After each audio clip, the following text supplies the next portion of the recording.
इसलिए राशन की home delivery हम नहीं होने देंगे। तो ये किस प्रकार की मानसिकता है भारतीय जनता पार्टी की?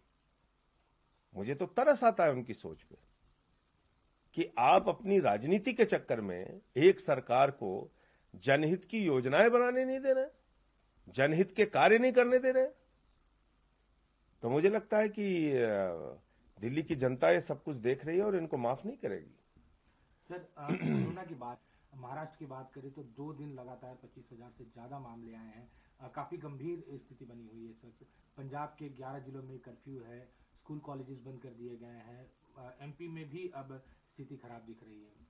देखिए, मुझे लगता है कि निश्चित रूप से देश के कुछ हिस्सों में स्थिति बहुत चिंताजनक हो रही है और खास तौर से महाराष्ट्र की बात अगर हम लोग करें तो पता नहीं क्यों समझ में नहीं आ रहा है कि वैक्सीनेशन की प्रक्रिया को अगर इतना धीरे चलाया जाएगा और अपने नाम की वाहवाही के लिए दूसरे देशों को वैक्सीन सप्लाई करने में हमारे सरकार की ज्यादा अगर रुचि रहेगी, मोदी सरकार की ज्यादा रुचि रहेगी, तो मुझे लगता है कि वैक्सीनेशन का भी फिर कोई मतलब नहीं रह जाएगा। जिस स्पीड से अभी वैक्सीनेशन का कार्य चल रहा है, पूरे भारतवर्ष को ये वैक्सीन लगाने में 12 साल का समय लगेगा।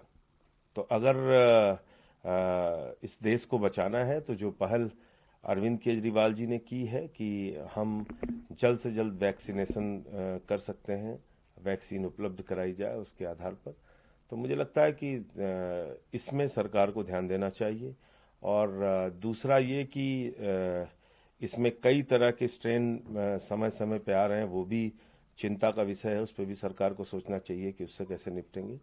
तो मोटे मोटे तौर पे यही कदम है जो इस वक्त उठाने की जरूरत है, क्योंकि कोरोना एक ऐसी महामारी बन चुकी है जिससे पूरी दुनिया त्रस्त है। यूरोप हो, अमेरिका हो, दुनिया के तमाम ताकतवर देश हों, और भारत में जब हम लोगों को ये महसूस होने लगा था कि अब सब कुछ सामान्य हो रहा है, उस वक्त ये फिर से दोबारा बढ़ना निश्चित रूप से हम सबके लिए चिंता का विषय है। सर, बंगाल की बात करें तो बंगाल चुनाव में बीजेपी पर अटैक करते हुए कहा कि बंगाल में वो दुर्योधन, दुशासन या मीर जाफर जैसे लोगों की एंट्री नहीं चाहती। देखिए, भारतीय जनता पार्टी की जो स्थिति है, जिस भी राज्य में ये पार्टी बढ़ती है, वहां हिंसा, नफरत, गुंडागर्दी, लड़ाई झगड़े, इसकी राजनीति को ये लोग बढ़ावा देने का काम करते हैं। और जहां तक विकास के कार्यों की बात है, देश में आज महंगाई की हालत देख लीजिए, किसानों की हालत देख लीजिए, किसानों के आंदोलन की हालत देख लीजिए, नौजवानों के रोजगार की हालत देख लीजिए, पेट्रोल डीजल के दाम की हालत देख लीजिए, गैस सिलेंडर के दाम। तो हर मोर्चे पर ये सरकार फेल रही है। और अभी जो ये काम कर रही है सरकार कि हर चीज का निजीकरण, वो एक और खतरनाक प्रक्रिया है जिससे देश में एसटी, एससी, ओबीसी और अब तो सवर्णों के लिए जो आरक्षण है, ईडब्ल्यूएस, उसका कोई मायने नहीं रह जाएगा, खत्म हो जाएगा आरक्षण। अगर आप सरकार की नौकरियों को निजी हाथों में दे देंगे तो आरक्षण किस बात का रहेगा? तो ये भी एक खतरनाक बात है जिसमें देश के नौजवानों को खास तौर से सोचना चाहिए। निजीकरण की इस प्रक्रिया में, जिसमें rail, SAIL, airport, port, LIC, bank, सड़क, बिजली, पानी सब बेचने की योजना है, इसमें 35 लाख नौकरियां पूरे हिंदुस्तान में जाएंगी। तो इसकी चिंता हम सबको होनी चाहिए। Sir, Mamata Banerjee senior campaign चला रही है जिसमें ये कहा जा रहा है कि इलेक्शन कमीशन जो है वो अमित शाह के हाथों पर चल रहा है या वो चला रहा है। देखिए, ऐसा है कि केंद्र सरकार के इशारे पर चुनाव आयोग काम करता है। ये एक नहीं, अनेक उदाहरण इसके आपको मिल जाएंगे। दिल्ली का भी जब चुनाव हो रहा था, उस वक्त हम लोगों ने कई बार शिकायतें की चुनाव आयोग से, और हमने देखा कि हमारी शिकायतों पर कोई कार्रवाई नहीं की चुनाव आयोग ने। तो चुनाव आयोग अगर अपनी भूमिका को निष्पक्ष रखना चाहता है तो उसको ये ध्यान देना होगा कि वो कोई पार्टी के लिए बनी हुई संस्था नहीं है, वो इस देश के चुनाव को निष्पक्षता के साथ संपन्न कराने के लिए बनी संस्था है। तो आज अगर उनके ऊपर सवाल उठ रहा है तो उसके पीछे कई कारण है, ऐसे नहीं उठ रहा है, बेसलेस आरोप नहीं है, आरोप में सत्यता है।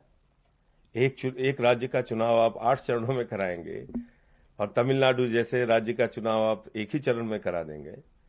आसाम जहां की इतना डिस्टरबेंस रहा, वहां के चुनाव के चरणों की संख्या बंगाल से कम होगी, तो निश्चित रूप से आपके तौर तरीके, आपके कार्य प्रणाली पर सवाल उठेगा। ममता बनर्जी के हमले पे आप खुद ही क्लीन चिट देने में लगे हुए हैं, तो क्या कहेंगे आप इसको? सर, बात करें इस तरह रिजर्वेशन नौकरी और शिक्षा संस्थानों में रहेंगे। देखिए, आरक्षण का मकसद क्या है?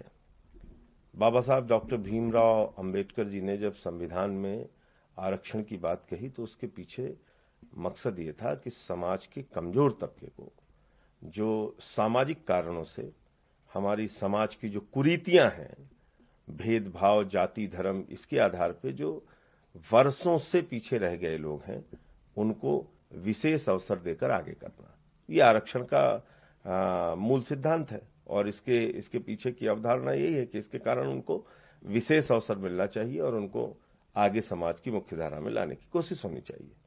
तो जब तक वो काम पूरा नहीं होता तब तक आरक्षण की व्यवस्था चलनी चाहिए। और अब आरक्षण में कोई ऐसा नहीं कह सकते आप, अब तो एसटी, एससी, ओबीसी के साथ सवर्णों को भी आरक्षण है। 10% गरीब जो सवर्ण है उसके लिए भी आरक्षण हो गया। तो अब आरक्षण तो समाज के जो लोग कई कारणों से पीछे रह गए हैं, उनको आगे करने की एक कोशिश है। और अब तो आरक्षण का कोई मतलब ही नहीं रह गया, क्योंकि सारे सरकारी विभाग तो निजीकरण में जा रहे हैं। तो जब सरकार सारे अपने विभागों को निजी क्षेत्र में दे रही है, तो आरक्षण का क्या मतलब रह गया?